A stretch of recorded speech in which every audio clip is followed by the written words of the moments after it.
Bonjour à toutes et à tous. Face à la hausse spectaculaire des prix du carburant que l'on connaît en cette année 2026, on peut légitimement se demander comment réagit une machine aussi gigantesque et complexe que l'État français. Eh bien, en plongeant dans les documents officiels, on découvre une véritable transformation en coulisses des habitudes de travail. C'est ce qu'on va voir tout de suite dans ce décryptage. Au programme de notre analyse aujourd'hui, un plan d'action en 5 points. 1. Le choc des carburants. 2. L'adaptation des trajets quotidiens. 3. Les aides financières disponibles. 4. La réduction des déplacements professionnels. Et enfin 5. Le maintien indispensable du service public. On commence tout de suite avec notre première partie, le choc des carburants, et pourquoi il est crucial de comprendre son double impact. Alors, tout démarre concrètement avec cette fameuse circulaire du 5 mai 2026. C'est le point de départ officiel émis par le ministre de l'Action et des Comptes publics. L'idée ici, c'est de fixer un cadre clair et net.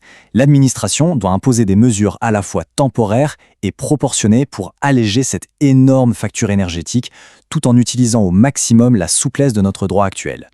Et c'est là qu'on réalise l'ampleur du problème, car c'est littéralement une tempête sur deux fronts.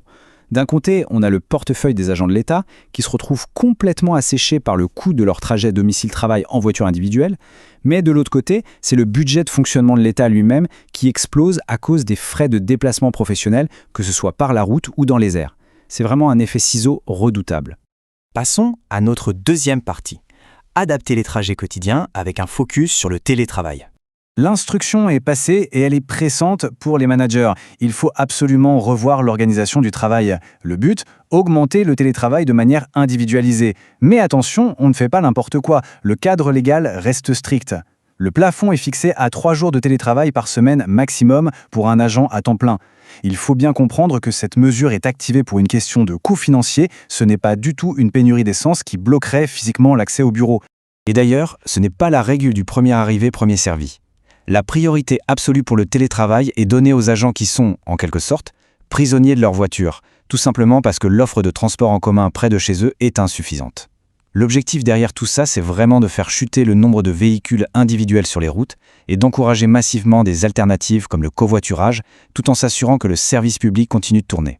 Ce qui nous amène à la troisième partie, les aides financières disponibles. L'urgence ici, c'est de protéger le pouvoir d'achat. Le tout premier bouclier déployé, c'est le renforcement massif des dispositifs existants. L'administration prend désormais en charge 75% des abonnements au transport collectif pour les trajets du quotidien, avec un plafond mensuel fixé très précisément à 104,04 €. C'est un sacré levier pour inciter un maximum d'agents à laisser la voiture au garage. Mais la vraie nouveauté, le chiffre crucial à retenir, c'est celui-ci. 50 €. C'est le montant d'une indemnité carburant individuelle mise en place par le fameux décret du 30 avril 2026.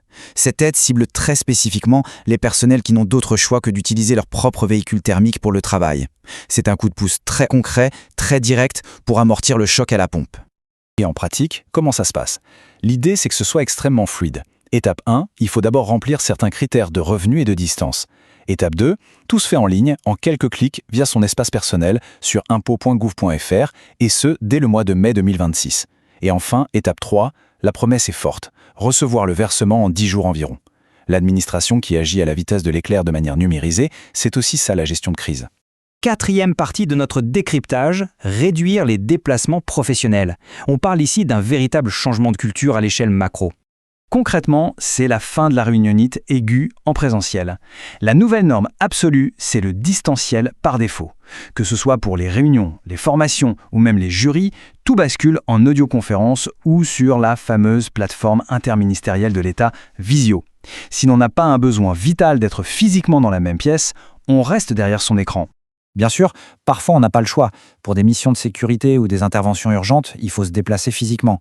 Mais là encore, on ne prend plus bêtement la route. Il y a une hiérarchie stricte et éco-responsable à respecter pour économiser le carburant.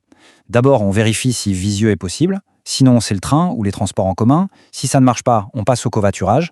Et en dernier recours, si on doit utiliser une voiture de fonction, c'est le véhicule électrique de l'État qui prime, si l'autonomie de la batterie le permet évidemment. On arrive à notre cinquième et dernière partie, maintenir le service public, ce qui s'apparente à un véritable exercice d'équilibriste. En fait, toute la philosophie de ces changements colossaux tient dans cette citation de la circulaire. Ces mesures ont vocation à répondre de manière pragmatique à la crise actuelle, sans désorganiser l'action administrative. C'est la ligne rouge absolue. On s'adapte, on fait des économies de carburant, on soutient les agents, mais le pays doit impérativement continuer de tourner sans aucun accroc. Et pour que tout ça fonctionne sur le terrain, pour que ces restrictions budgétaires et logistiques ne cassent pas le moral des troupes, le ministre David Amiel appose sa signature sous une condition stricte, le dialogue local. Pas question d'imposer ces règles de manière brutale, aucune mesure ne doit être prise sans concertation avec les représentants du personnel directement sur place pour s'adapter à la réalité de chaque service. Pour conclure, on est en droit de se poser une question fondamentale. Face à ce genre de crise qui risque malheureusement de se multiplier, comment va-t-on réussir à concilier des coûts de fonctionnement toujours plus contraints avec l'obligation absolue de maintenir la continuité de l'action publique? C'est incontestablement le grand défi de l'État pour les années à venir. Merci de nous avoir suivis et à très vite pour un prochain décryptage.